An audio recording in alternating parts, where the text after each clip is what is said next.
Podcasting certainly seems like a great way to communicate with employees. What's the process for producing a podcast? The process for producing an internal podcast starts with planning. We sit down with the client, we understand their objectives, and we design tactics and strategies for communicating with the organization. We also pick a format for the podcast. There's the monologue format, there's the interview format, and there's also the documentary format. Each one has its associated costs and also level of effort on the client side, and they also have varying levels of audience engagement. And the goal here is to create a compelling program and not to create a boring program. So after that comes the site inspection, where we go to the conference room where the podcast is going to be recorded, and to just make sure it's up to standard just in terms of low HVAC noise. The acoustics aren't too live, because that's not good either, and that also there's not too much ambient noise. Most conference room can be appropriated for recording, but we have to just check it out beforehand. Then comes the recording session, and one of the mistakes that a lot of people make in the recording session is they put one microphone in between two people. And that's a big mistake, because when you don't have a mic close, you have it far away, it's getting a lot more of the sound of the room. And a conference room is not a recording studio. A conference room doesn't have good acoustics, and you're going to hear a lot of the ambient noise and the things that we talked about, and you're not going to hear the voices very loud compared to that ambient noise. So that's a big mistake people make. There's always supposed to be one microphone per person or guest that's speaking, and that each one has a pop filter on it to catch the plosives, because otherwise you can drive people crazy with the booming of the bass of their speaker. Every time you say a P and you pop the microphone, so you have a pop filter for that. And that you have an engineer that sets up these microphones and makes sure that everybody has proper microphone technique. The microphone's not too close, not too far, they're not moving off microphone as they get excited when they're talking. And then also the engineer stops the recording when something's going wrong, such as somebody's rolling a pencil or kicking the table.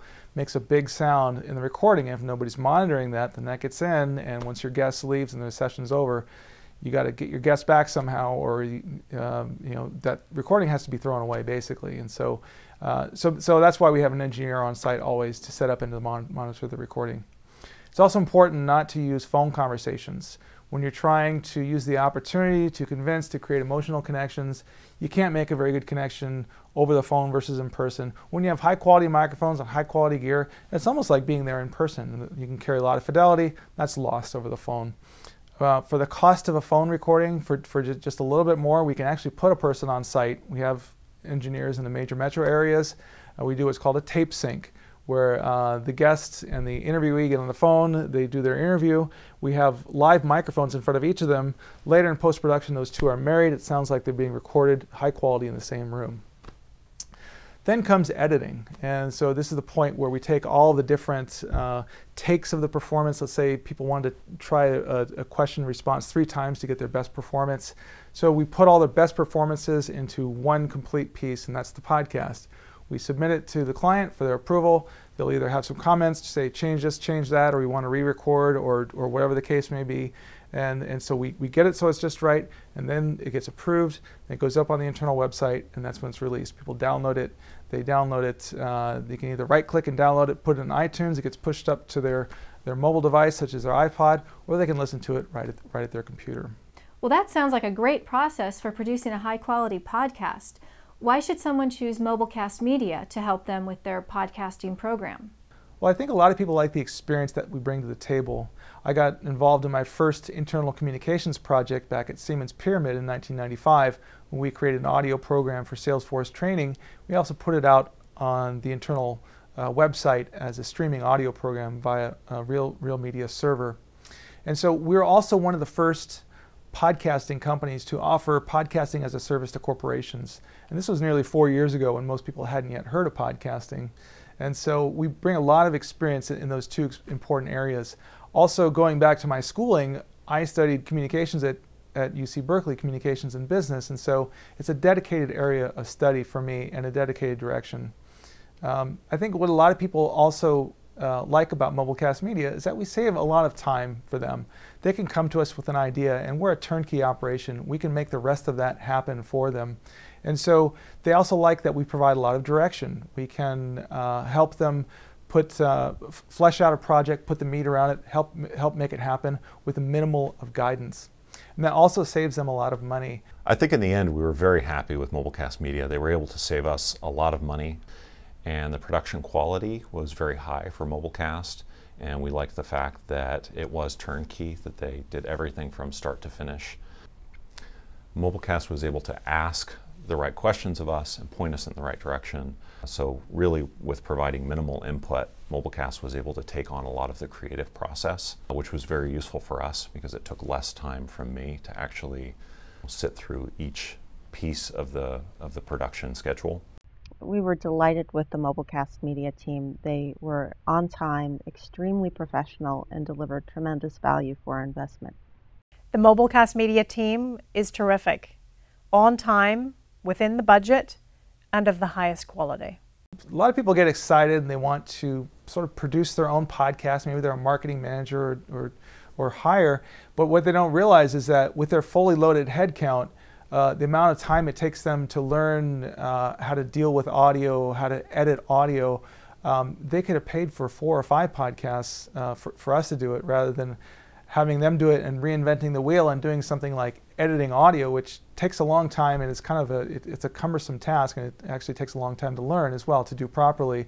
And so a lot of people don't do a good job at it, put out an inferior program, and takes a lot of time to figure out how to do it. They sort of end up reinventing the wheel when they could have been saving a lot of time and money by having us do it. So that's what a lot of people appreciate about us, those that do choose to outsource this function.